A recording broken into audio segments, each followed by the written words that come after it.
श्री शीला वर्मा जी आप सभी जनता जनार्दन के सम्मान में मैदान में आ चुकी हैं। तो जी हाँ दोस्तों, आप अपना बहुमूल्य वोट देकर शीला वर्मा जी को भारी से भारी मतों से विजयी बनाए।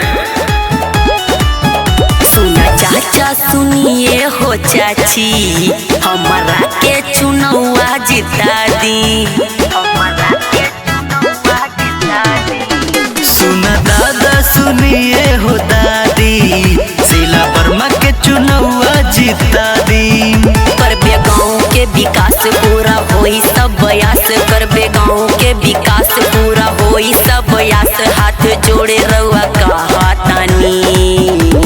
शीला वर्मा के जिता दिया हो, जिला पंचायत बना दिया हो। आशीर्वाद सब लोगवा दे दिया हो, हलिया वर्ड 2 से जिता दिया हो।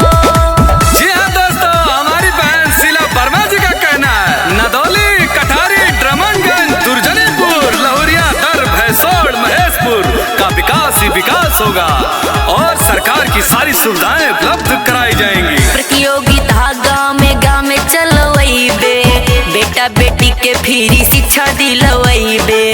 भैया भाभी न इनके भूलैहा, शीला वर्मा जी के गरबा लगैहा। प्रतियोगिता गाँव में चलवैबे, बेटा बेटी के फ्री शिक्षा दिलवैबे। भैया भाभी न इनके भूलैहा, शीला वर्मा जी के गरबा लगैहा।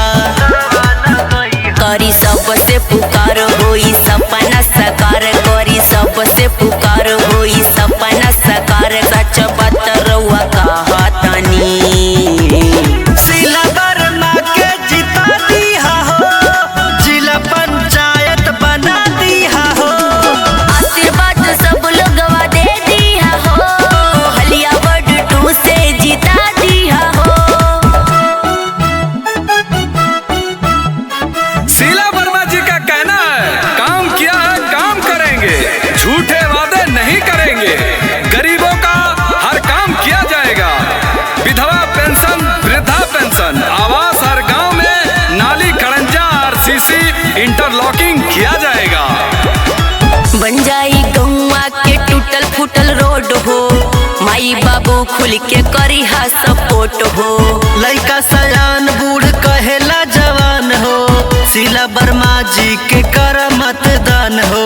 शीला वर्मा जी के कर मतदान हो। बन जाई गौवा के टूटल फूटल रोड हो, माई बाबू खुल के करी हा सपोर्ट